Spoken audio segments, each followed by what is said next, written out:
Hello students, welcome to all about civil. Concrete technology हमने नया subject start किया है, तो उसकी आज हम फर्स्ट यूनिट स्टार्ट करने जा रहे हैं जो कि है इंट्रोडक्शन। यानी कि इसमें हम पढ़ेंगे कंक्रीट के बारे में कि कंक्रीट क्या होता है। फिर इसकी कुछ बेसिक प्रॉपर्टीज़ पढ़ेंगे कि कंक्रीट की क्या क्या प्रॉपर्टीज़ होती है, क्या क्या प्रॉपर्टीज़ हैं जिसलिए हम इसको यूज़ करते हैं। और फिर कंपैरिजन करेंगे अदर बिल्डिंग मटेरियल्स और कंक्रीट का। तो सबसे पहले शुरू करते हैं कंक्रीट कि कंक्रीट क्या होता है और कंक्रीट कैसे बनता है। तो सबसे पहली बात, तो कंक्रीट एक मिक्सचर होता है सीमेंट, सैंड, वाटर और एग्रीगेट्स का। जब इन सबको हम मिक्स कर देते हैं तो एक पेस्ट टाइप बनता है। वो पेस्ट जब हार्ड हो जाता है तो उसकी शेप फिक्स हो जाती है, रॉक की तरह, किसी चट्टान की तरह बन जाता है। फिर वो तो स्टार्ट करते हैं। In its simplest form concrete is a mixture of paste and aggregates और रॉक्स। अगर हम बहुत ही सिंपल फॉर्म में बात करें तो कंक्रीट क्या होता है। कंक्रीट एक पेस्ट है जिसमें एग्रीगेट्स हैं और रॉक्स हैं। The paste composed of Portland cement and water quotes the surface of the fine and quotes aggregate. अब क्या होता है, एक पेस्ट टाइप है। पेस्ट किस लिए होता है, पीसीसी पोर्टलैंड सीमेंट का होता है और वाटर उसमें मिक्स होता है। अब ये जो पेस्ट है इसके साथ साथ इसमें फाइन एग्रीगेट होते हैं। फाइन मीन्स बहुत छोटे छोटे एग्रीगेट्स, और कोर्स एग्रीगेट होता है। कोर्स मतलब थोड़े से बड़े एग्रीगेट, जैसे बजरी हो गया। तो फाइन एग्रीगेट्स और कोर्स एग्रीगेट्स के साथ मिक्स होता है through a chemical reaction called hydration. अब जब हम इन सब को मिक्स करते हैं तो इस मिक्सचर से हीट निकलती है, क्योंकि इसके अंदर एक रिएक्शन हो रही होती है। तो रिएक्शन से हीट निकलती है। तो ये जो हीट निकल रही है, हम इस प्रोसेस को बोलते हैं हाइड्रेशन। Hydration of cement. जैसे ही सीमेंट के अंदर हम पानी मिक्स करते हैं तो उसमें से हीट निकलना चालू हो जाती है। इस हीट निकलने के प्रोसेस को हम बोलते हैं हाइड्रेशन ऑफ सीमेंट। तो ये प्रोसेस शुरू होता है जैसे ही हाइड्रेशन शुरू होता है। हाइड्रेशन स्टार्ट होता है तो ये पेस्ट हार्ड होने लगता है। अब हार्ड हो जाएगा तो स्ट्रेंथ आ जाती है और एक ये रॉक की तरह स्ट्रक्चर बना लेता है, और इसको हम कंक्रीट बोलते हैं।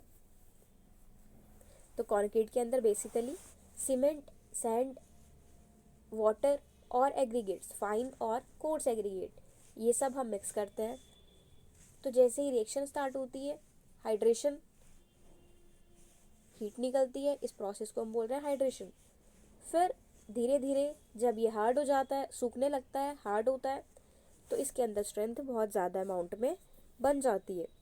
अब जो ये हार्ड वाला मटेरियल है इसको हम बोलते हैं कंक्रीट। इतनी बात क्लियर है। जो हार्ड मटेरियल है सबको मिक्स होने से इसको हम बोल रहे हैं concrete. Within this process lies the key to a remarkable trait of concrete. It's plastic and malleable when newly mixed, strong and durable when hardened. अब अगर हम देखें तो इसकी प्रॉपर्टीज़ क्या है।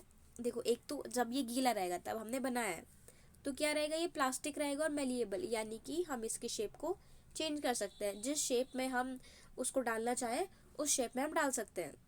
कोई भी स्ट्रक्चर, सर्कुलर हमें कुछ बनाना है, सर्कुलर कॉलम बनाना है, सर्कुलर शेप में डाल देंगे, स्क्वायर में डाल देंगे, रेक्टेंगल में डाल देंगे। तो ये सब चीज़ें हम कर सकते हैं जब जो कंक्रीट है वो प्लास्टिक शेप में है, प्लास्टिक स्टेट में है। तो मेलिएबल भी रहेगा, लेकिन जब ये हार्ड हो जाएगा तो ये स्ट्रांग हो जाएगा और ड्यूरेबल हो जाएगा। अब जब स्ट्रांग हो गया तो हम उसकी शेप को चेंज नहीं कर सकते, और वो ड्यूरेबल है, बहुत सालों तक अब वो इसी शेप में रहेगा। तो कंक्रीट की दो प्रॉपर्टीज़ है। अगर वो वेट रहेगा, गीला रहेगा, तो वो प्लास्टिक और मेलिएबल है। मेलिएबल यानी कि हम पतली शीट भी बना सकते हैं, किसी भी शेप में हम रख सकते हैं। तो प्लास्टिक और मेलिएबल रहेगा। और अगर हम उसको सुखा दे रहे हैं, हार्ड हो जा रहा है, तो वो स्ट्रांग हो जाएगा और ड्यूरेबल हो जाएगा। These qualities explain why one material, concrete, can build skyscrapers, bridges, sidewalks and superhighways, houses and dams. अब इस क्वालिटी की वजह से हमें पता चलता है कि हम इस मटेरियल को इतना ज़्यादा क्यों यूज़ करते हैं। क्योंकि आपने देखा होगा स्काई क्रैपर्स क्या होते हैं, जो बहुत ऊंची ऊंची इमारतें, आसमान को छूने वाली इमारतें, गगनचुंबी इमारतें, सुना होगा ना आपने वर्ड। तो स्काई क्रैपर्स होता है वो, बहुत ही लंबी लंबी ऊंची ऊंची इमारतें। तो स्काई स्क्रैपर्स में, बड़े बड़े पुल में, साइड वॉक, साइड का जो रास्ता होता है, और सुपर हाईवेज, हाउस और डैम्स, इन सब में हम कंक्रीट को यूज़ करते हैं। क्यों? क्योंकि बेसिक प्रॉपर्टी क्या है, जब वेट रहेगा, गीला रहेगा, हम किसी भी शेप में उसको डाल सकते हैं और कैसे भी हैंडल कर सकते हैं। लेकिन जब वो हार्ड हो जाता है तो उसके अंदर स्ट्रेंथ आ जाती है और साथ में ड्यूरेबल होता है, काफ़ी लंबे समय तक चलता है। तो ये हमारे लिए प्रॉपर्टी बहुत ही इम्पॉर्टेंट है। इसको रीड करो आप।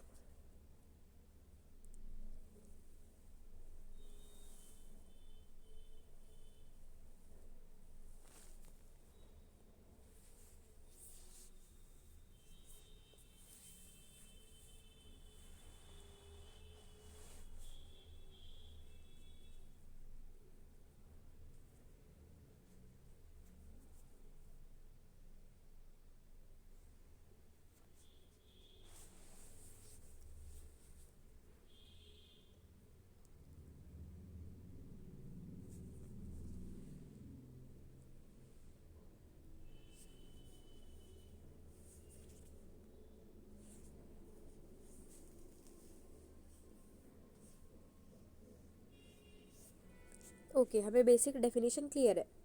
नेक्स्ट पढ़ते हैं प्रोपोर्शनिंग। प्रोपोर्शनिंग क्या होता है? प्रोपोर्शनिंग है कि हम एक पर्टिकुलर अमाउंट में चीज़ों को मिक्स करते हैं। अगर वाटर ज़्यादा हो गया तो हमारा कंक्रीट सही नहीं होगा। एग्रीगेट कोर्स ज़्यादा हो गए तो भी दिक्कत है। सीमेंट ज़्यादा हुआ या सीमेंट कम रह गया तो इससे भी दिक्कत है। तो हम हर चीज़ को एक प्रोपोर्शन में लेकर चलते हैं। अगर हमें कोई स्ट्रॉन्ग और ड्यूरेबल कंक्रीट बनाना है तो हमें उसकी प्रोपोर्शनिंग को, और जो हम मिक्सिंग करेंगे अलग अलग चीज़ों की, उसको बहुत ही ध्यान में रखना पड़ता है। अब जिसमें पेस्ट की कमी होगी वहाँ पर वॉइड्स आ जाएंगे। वॉइड्स मतलब छोटे छोटे होल्स टाइप आ जाएंगे, सुराग टाइप। तो वहाँ अब सुराग आएंगे तो स्ट्रेंथ कम हो जाएगी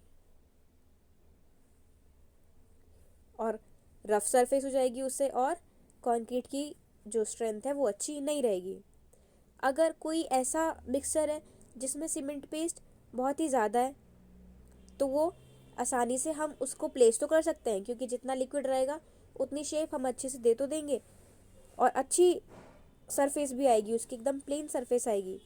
लेकिन ऐसा कंक्रीट ज़्यादा समय तक नहीं चलेगा और बहुत ही ईजिली क्रैक भी उसमें आ सकते हैं।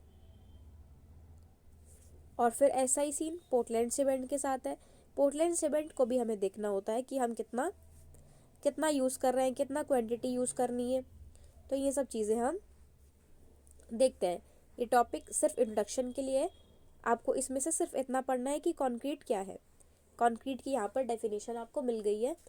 आगे जो प्रोपोर्शनिंग हम पढ़ रहे हैं ये हमें अलग से यूनिट में कवर करना है। यहाँ से सिर्फ मैं आपको इंट्रोडक्शन बता रही हूँ।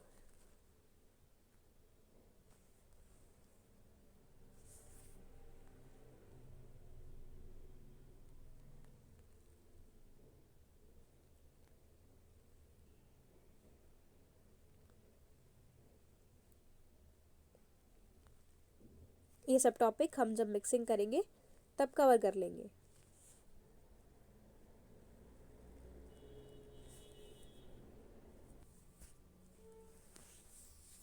तो कंक्रीट का जो भी बेसिक डेफिनेशन था वो हमने वहाँ से पढ़ लिया है कि कंक्रीट बेसिकली क्या क्या चीज़ों को मिक्स करके बनता है। फिर हाइड्रेशन रिएक्शन शुरू होती है और जब ये हार्ड हो जाता है तो उसके अंदर स्ट्रेंथ डेवलप हो जाती है, काफ़ी स्ट्रेंथ आ जाती है, क्षमता आ जाती है और ड्यूरेबल हो जाता है, काफ़ी लंबे समय तक चलने वाला कंक्रीट ये बन जाता है। अब हम पढ़ते हैं कि कंक्रीट की क्या क्या प्रॉपर्टीज है, यानी कि ऐसी क्या खूबी है कंक्रीट के अंदर कि हम कंक्रीट को यूज कर रहे हैं। तो पढ़ते हैं properties of concrete. In order to use concrete successfully in a construction project, you should be aware of its properties. अब अगर हम किसी सिविल साइट में काम कर रहे हैं तो हमें वहाँ पे कंक्रीट की प्रॉपर्टीज के बारे में बिल्कुल पता होना चाहिए। तो क्या क्या प्रॉपर्टीज हैं, शुरू करते हैं प्रॉपर्टीज से। Properties of concrete. स्ट्रेंथ, सबसे इम्पॉर्टेंट चीज़ है स्ट्रेंथ। जैसे हमने भी पढ़ा है कि जब कंक्रीट हार्ड हो जाता है तो उसके अंदर स्ट्रेंथ बढ़ जाती है। स्ट्रेंथ क्या होती है? किसी भी मटेरियल जब हार्ड हो जाता है तो किसी भी फोर्स को रेजिस्ट कर लेते हैं। तो ऐसी क्षमता को हम बोलते हैं स्ट्रेंथ, कि उसके अंदर ऐसी कैपेबिलिटी है कि अब वो किसी भी फोर्स को, कोई भी फोर्स उसकी शेप नहीं चेंज कर सकते हैं और मूव नहीं करा सकते हैं। तो उसके अंदर स्ट्रेंथ आ गई। Perhaps most widely known property of concrete in its hardened state is its strength. तो सबसे इम्पॉर्टेंट प्रॉपर्टी कंक्रीट की जब कंक्रीट हार्ड हो जाता है तो कौन सी है? वो है स्ट्रेंथ। और स्ट्रेंथ 4 टाइप की हो सकती है, कंप्रेसिव, टेंसाइल, फ्लेक्सुरल और शियर। तो 2 तो आपको ऑलरेडी क्लियर है, कंप्रेसिव और टेंसाइल, क्योंकि कंप्रेशन और टेंशन के बारे में हम पढ़ चुके हैं। आपके लिए नया रहेगा यहाँ पर फ्लेक्सुरल और शियर के बारे में भी थोड़ा सा आइडिया है जब हमने स्ट्रक्चरल मैकेनिक्स पढ़ना शुरू किया था, तो शियर के बारे में भी हल्का सा आइडिया है। तो कंप्रेसिव क्या प्रॉपर्टी है, पढ़ते हैं कंप्रेसिव के बारे में। बेसिकली अगर इंट्रोडक्शन के लिए देखो, अगर हम फोर्स लगा रहे हैं कंक्रीट पर तो कंक्रीट कंप्रेशन को झेल सकता है। अगर दोनों साइड से फोर्स लग रही है तो कंक्रीट कंप्रेशन में बहुत अच्छा है, संपीड़न शक्ति कंक्रीट की बहुत ही अच्छी होती है। पढ़ते हैं compressive. The compressive strength of concrete is considered one of the most important structural properties it has. अब कंक्रीट के अंदर जितनी भी प्रॉपर्टीज होती है तो कंप्रेसिव स्ट्रेंथ उसकी one of the best properties है, यानी कि सबसे अच्छी प्रॉपर्टीज में से एक है compressive strength. As an industrial standard, concrete is classified by different grades. अब अलग अलग ग्रेड्स में हम कंक्रीट को क्लासीफाई करते हैं। These grades are based on the compressive strength of material when a specimen of it is made into a cube or a cylinder. अब इसकी स्ट्रेंथ को चेक करने के लिए हम अलग अलग ग्रेड्स की होते हैं ना, तो चेक करने के लिए हम इसमें टेस्ट परफॉर्म कराते हैं। वो हम क्यूब बना लेते हैं या फिर एक सिलेंडर बना लेते हैं, तो उससे हम टेस्ट करते हैं कि कंक्रीट की स्ट्रेंथ कितनी है।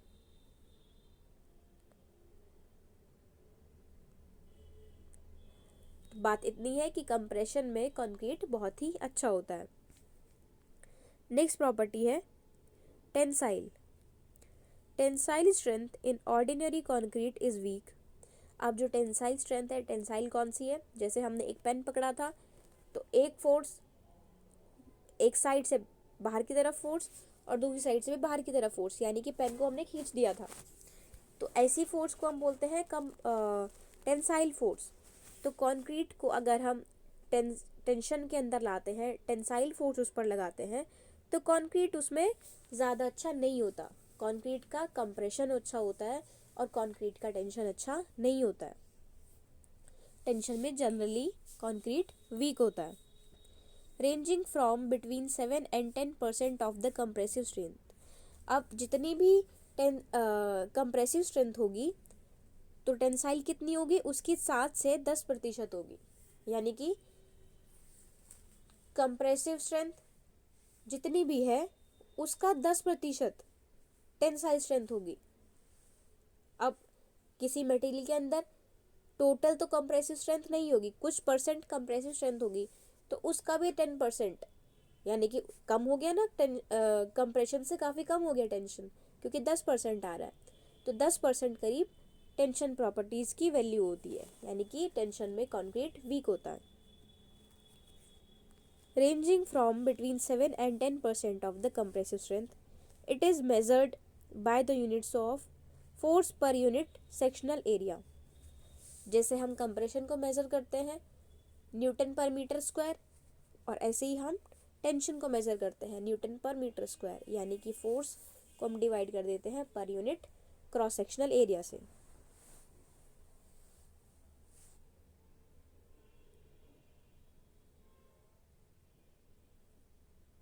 नेक्स्ट है हमारे पास flexural.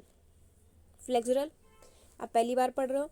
The flexural strength in ordinary concrete almost entirely depend on the tensile strength. हम जब फ्लेक्सरल स्ट्रेंथ फाइंड करते हैं तो ज़्यादातर ये स्ट्रेंथ टेंसाइल स्ट्रेंथ पर ही डिपेंड होती है। It is the measure of an unreinforced concrete beam slab resistance to failure in bending. यानी कि देखो दो टाइप का स्ट्रक्चर होता है, एक होता है रेनफोर्स्ड, एक होता है अनरेनफोर्स्ड। रेनफोर्स्ड का मतलब है अगर हमने सरिया लगाया है, बार्स लगा रखी है, तो हम बोलेंगे रेनफोर्स्ड। और अगर हमने बार नहीं लगा रखी है, सिंपल कंक्रीट ही है, तो हम बोलते हैं नॉन रेनफोर्स्ड या अनरेनफोर्स्ड। ठीक है, तो जब भी हमारे पास अनरेनफोर्स्ड कंक्रीट बीम होता है, यानी कि कोई सरिया हमारे पास नहीं है, अनरेनफोर्स्ड है, तो अब बेंडिंग होएगी, तो उस बेंडिंग में जो स्लैब रेजिस्टेंस डेवलप करेगा, यानी कि ऐसी फोर्स जो कि बेंड को रोकेगी, तो उसका हम बोलते हैं फ्लेक्सरल स्ट्रेंथ। इसको हम बोलते हैं फ्लेक्सरल स्ट्रेंथ। नेक्स्ट है हमारे पास shear. This is the real factor which determines the compressive strength of short column. अब शियर क्या है? शियर ऐसा फैक्टर है जो कि कंप्रेसिव स्ट्रेंथ बताता है छोटे कॉलम्स के लिए। The average strength of concrete mixtures in shear varies from about half the compressive strength if the mixture is strong. Average strength अगर हम देखें कॉन्क्रीट मिक्सचर की, तो शियर की वेरी करेगी। कैसे?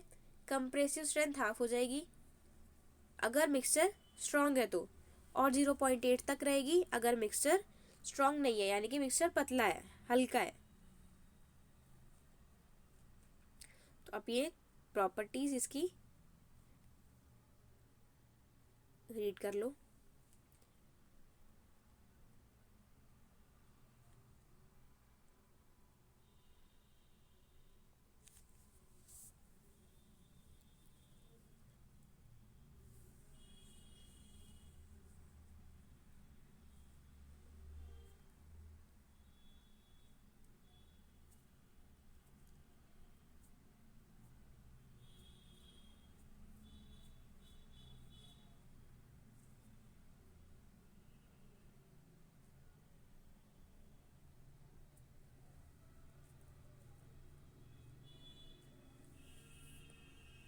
कंप्रेशन के बाद टेंसाइल और फ्लेक्सरल और शियर।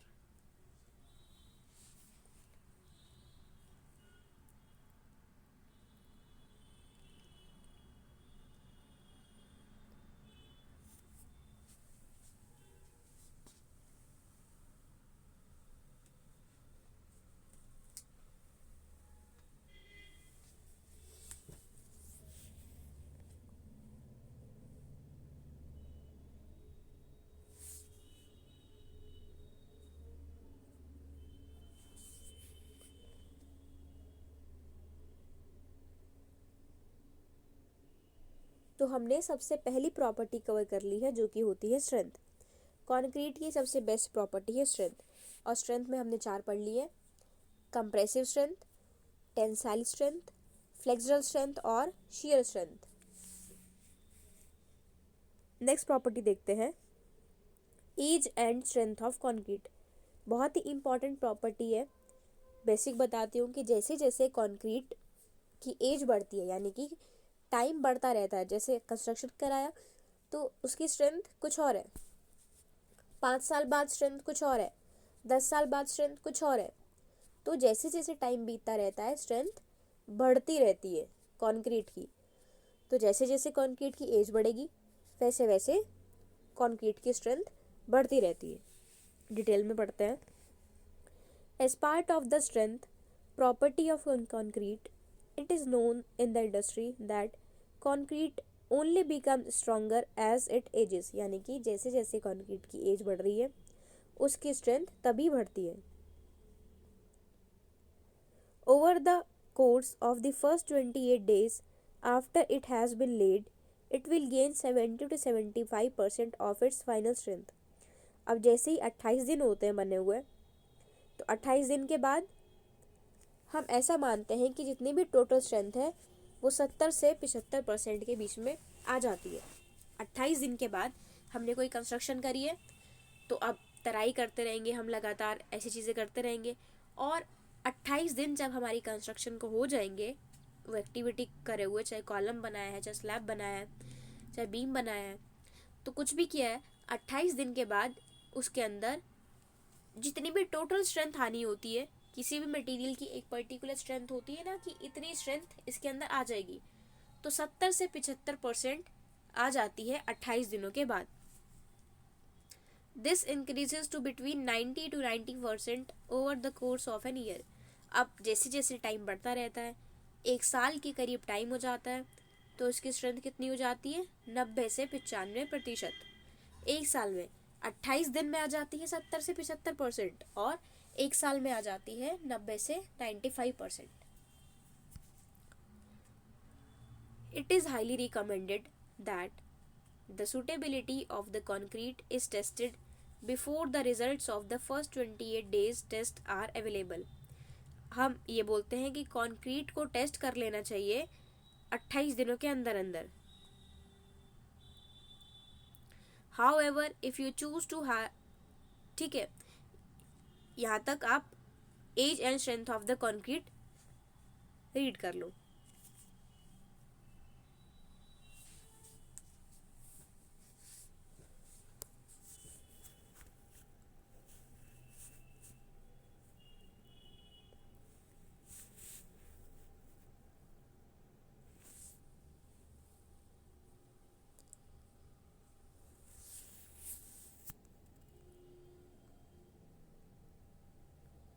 एक और प्रॉपर्टी कवर कर लेते हैं आज। देखो, एक पढ़ लिया हमने स्ट्रेंथ, दूसरा पढ़ लिया है कि एज के साथ साथ कंक्रीट की स्ट्रेंथ बढ़ती रहती है। तीसरी प्रॉपर्टी है ड्यूरेबिलिटी। ड्यूरेबिलिटी का मतलब क्या होता है? टिकाऊ, टाइम के साथ साथ वो ख़त्म नहीं हो रहा। The durability of concrete is the property which determines whether और not it can withstand the condition it was design to endure without breaking down over a number of years. यानी कि जो भी स्ट्रक्चर हमने बनाया है कंक्रीट का, इससे पता चलता है कि वो सारे मौसम, जो जितने भी कंडीशंस आएंगी उनको झेल सकता है, या फिर उससे पहले ही ब्रेक डाउन हो जाएगा। जैसे आंधी आया, तूफान आया, धूप निकल रही है तेज, फिर बारिश हो रही है, तो ये सब स्ट्रक्चर के लिए चेंजेस है। तो अगर स्ट्रक्चर इन सबको झेल रहा है और सालों तक चल गया है, तो स्ट्रक्चर की ड्यूरेबिलिटी काफ़ी अच्छी होगी। और अगर स्ट्रक्चर ये सब चीज़ें नहीं झेल पा रहा है, तो स्ट्रक्चर ड्यूरेबल नहीं रहेगा। Concrete can lack durability owing to factors caused by external agents. अब कॉन्क्रीट की ड्यूरेबिलिटी किन किन चीज़ों पर डिपेंड करती है? एनवायरनमेंट पर, जैसा आसपास का एनवायरनमेंट होगा। जैसे अगर हम समुद्री एरिया के पास रहते हैं तो एनवायरनमेंट अलग है, राजस्थान में रह रहे हैं तो एनवायरनमेंट अलग है, यूपी प्लेन में रह रहे हैं, प्लेन एरियाज़ में तो अलग है। ऐसे ही अगर हम पहाड़ों पर रह रहे हैं तो एनवायरनमेंट अलग है। Internal agents such as falls within the concrete. अगर कंक्रीट बनाते समय उसके अंदर वॉइड्स रह गए हैं या फिर कुछ दिक्कतें आई हैं, तो उसकी वजह से भी उसकी ड्यूरेबिलिटी पर असर पड़ सकता है। These causes can be physical, chemical और मैकेनिकल। अब ये जो कॉजेज हैं ये फिजिकल भी हो सकते हैं, केमिकल भी हो सकते हैं और मैकेनिकल भी हो सकते हैं। तो प्रॉपर्टीज ऑफ कंक्रीट, ड्यूरेबिलिटी, इसको आप रीड करो।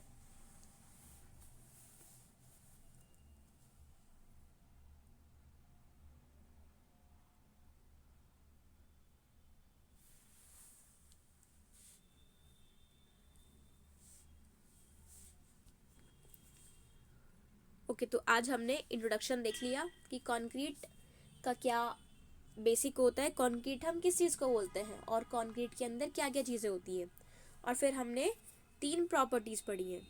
नेक्स्ट लेक्चर में हम और प्रॉपर्टीज़ कंटिन्यू करेंगे। Thank you.